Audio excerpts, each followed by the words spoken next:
Bonjour, aujourd'hui je vais vous parler de la sonde redox. Un exemple de sonde redox, il y a une tête de mesure, celle-ci est recouverte de platine. Je vais en prendre une autre.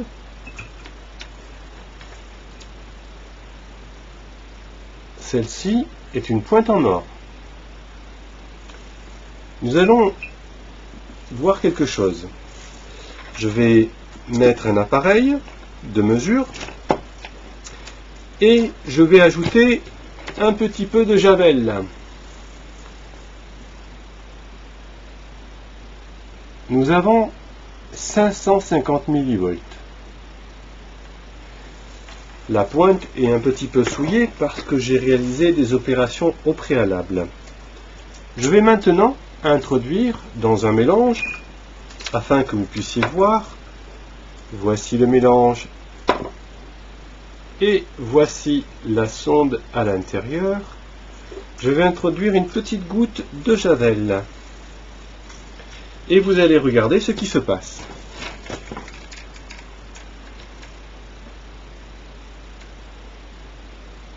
Voici la petite goutte de javel. Je vais remuer.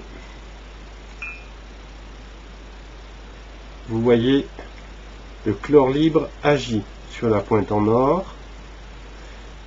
Il y a une oxydation et un échange d'électrons. Et ce que nous appelons le potentiel redox augmente. Dès que nous allons atteindre la valeur de 700 mV, l'eau est considérée comme totalement stérile. C'est ce qui est bon d'obtenir dans une piscine.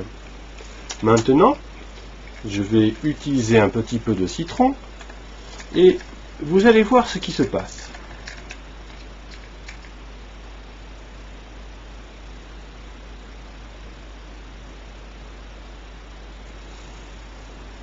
Je remue un petit peu le mélange.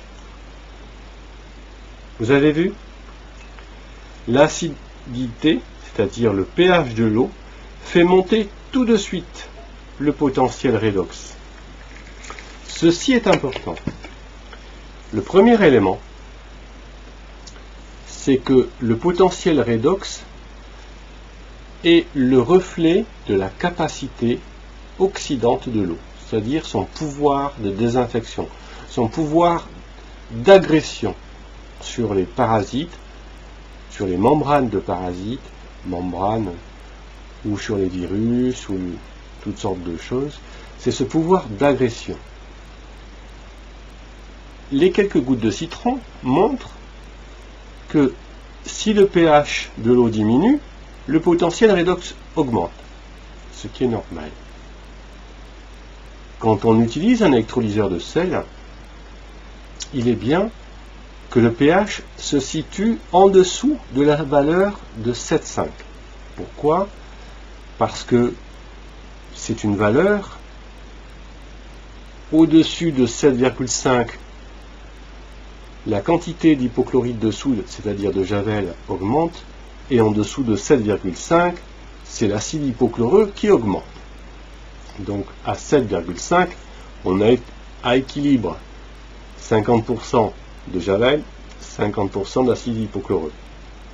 Mais l'acide hypochloreux est 100 fois plus efficace que le javel. D'où l'intérêt avec un électrolyseur de sel de se trouver à un pH proche de celui des larmes lacrymales, c'est-à-dire aux environs des 7,3. À quoi sert le potentiel redox? Il va servir à limiter la production, c'est-à-dire quand la quantité de désinfectant ou quand le pouvoir désinfectant de l'eau sera atteint, l'électrolyseur s'arrête. C'est extrêmement intéressant, particulièrement lorsqu'on a un abri, un volet roulant, une couverture, parce que souvent on arrête la filtration ou alors on met son électrolyseur au ralenti une fois qu'on a mis le volet roulant, ce qu'il ne faut pas faire, puisque là on s'est baigné et à ce moment-là Il faut absolument désinfecter l'eau. Donc l'intérêt de cette mesure par le potentiel redox, c'est de limiter la production et d'avoir une eau qui ne soit pas sur-désinfectée, non plus sous-désinfectée. C'est un outil extrêmement intéressant. L'usage du potentiel redox par une sonde redox est quelque chose d'économique, contrairement à la sonde ampérométrique ou à la colorimétrie. Donc, je vous encourage, ou je vous invite, à réfléchir sur l'utilisation, la nécessité même d'avoir une sonde redox pour avoir un contrôle automatique de la production. De ce fait, du printemps jusqu'à l'automne, en fait, vous ne vous occupez de rien. Vous laissez l'appareil à une production de 80% et de lui-même, il ralentira ou il s'arrêtera. Vous voyez donc, pour un usage facile, pour se libérer de la piscine, le potentiel redox ou l'utilisation de la mesure du potentiel redox, c'est un atout très intéressant. En ce qui concerne les bip bip, c'était le petit voltmètre qui était en fonctionnement. J'espère avoir été simple et vous remercie de votre attention. Au revoir.